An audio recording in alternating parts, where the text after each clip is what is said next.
আসসালামু আলাইকুম ভিউয়ার। অনেক গ্রাহকই আছেন একাধিক ব্যাংকের ক্রেডিট কার্ড ইউজ করেন। ক্রেডিট কার্ডের বিল পরিশোধ করতে গিয়ে বিপত্তিতে পড়েন। সরাসরি ব্রাঞ্চে যেতে হয় ক্রেডিট কার্ডের বিল জমা দিতে।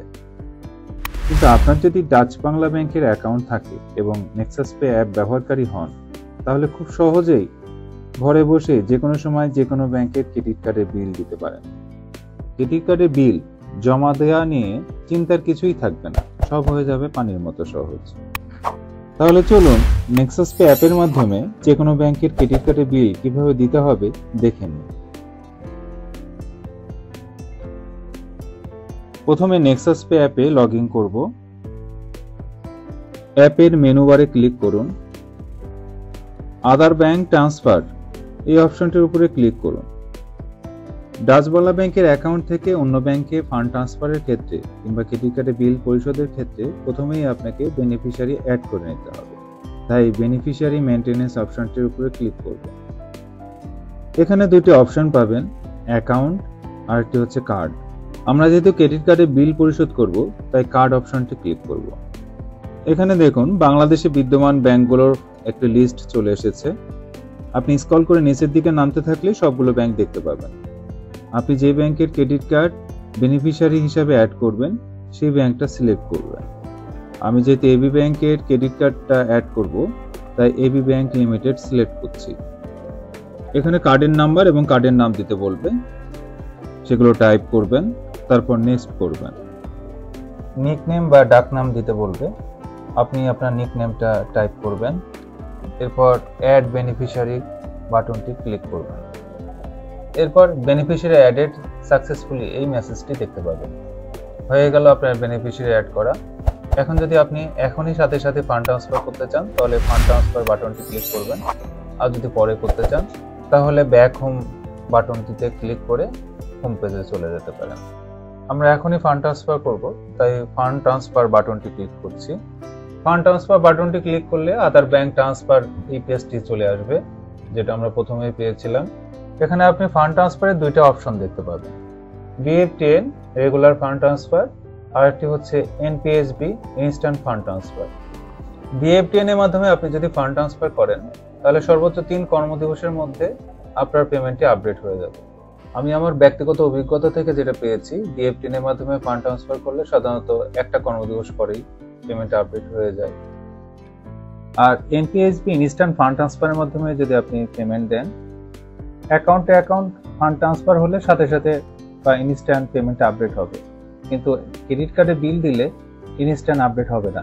ওয়ার্কিং ডে হলে day in day payment update হবে।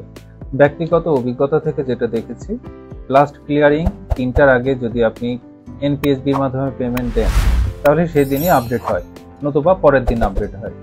আর একটি গুরুত্বপূর্ণ বিষয়, আপনি যদি BF10 এর মাধ্যমে পেমেন্ট করেন, তাহলে কোনো ক্লিয়ারিং চার্জ হবে না। আর আপনি যদি NPSBর মাধ্যমে পেমেন্ট করেন, তাহলে প্রতিবার ট্রানজ্যাকশনের জন্য আপনার 10 টাকা করে ক্লিয়ারিং চার্জ হবে। আমি যেহেতু BF10 এর মাধ্যমে পেমেন্টটা দেব, তাই BF10 সিলেক্ট করছি। এরপর আপনি কোন কার্ড থেকে পেমেন্ট দেবেন সেটা সিলেক্ট করতে বলবে। আপনি লয়্যালটি পয়েন্ট কার্ড বাদে যে কোনো কার্ড দিয়েই পেমেন্ট দিতে পারবেন, তবে এখানে চার্জের ইস্যু আছে। আপনি যদি কোর ব্যাংকিং এর অ্যাকাউন্ট এবং এজেন্ট ব্যাংকের অ্যাকাউন্ট থেকে পেমেন্ট দেন, তাহলে কোনো চার্জ প্রযোজ্য হবে না। আপনি যদি রকেট থেকে পেমেন্ট দেন, তাহলে যাদের স্যালারি অ্যাকাউন্ট তাদের ক্ষেত্রে 1009 টাকা এবং সাধারণ রকেট অ্যাকাউন্টের জন্য 1018 টাকা করে চার্জ হবে। আর আপনি যদি ক্রেডিট কার্ড থেকে পেমেন্ট দেন, তাহলে 1% processing fee plus 15% VAT charge হবে। সুতরাং অ্যাকাউন্টে অ্যাকাউন্ট ফান্ড ট্রান্সফার কিংবা ক্রেডিট কার্ডের বিল পেমেন্টের ক্ষেত্রে এই চার্জের ইস্যুটা খেয়াল রাখবেন। আমি নেক্সাস কার্ডটি সিলেক্ট করছি। এরপর বেনিফিশিয়ারি লিস্ট চলে আসবে। দেখুন আমি যে এবি ব্যাংকের কার্ডটা অ্যাড করেছিলাম, বেনিফিশিয়ারি লিস্টে সেটা চলে এসেছে। আমি এবি ব্যাংক সিলেক্ট করছি।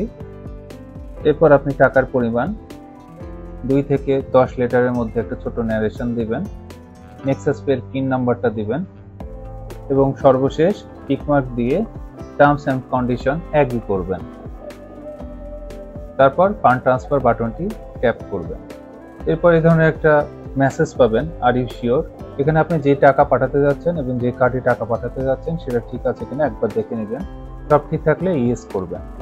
এরপর আপনার নেক্সাস পের রেজিস্টার্ড মোবাইল নাম্বারে ওটিপি যাবে। 6 ডিজিটের সেই ওটিপি নাম্বারটি এখানে টাইপ করবেন, দেন সাবমিট করবেন। সবকিছু ঠিক থাকলে ফান্ড ট্রান্সফার সাকসেসফুল এই মেসেজটি পাবেন।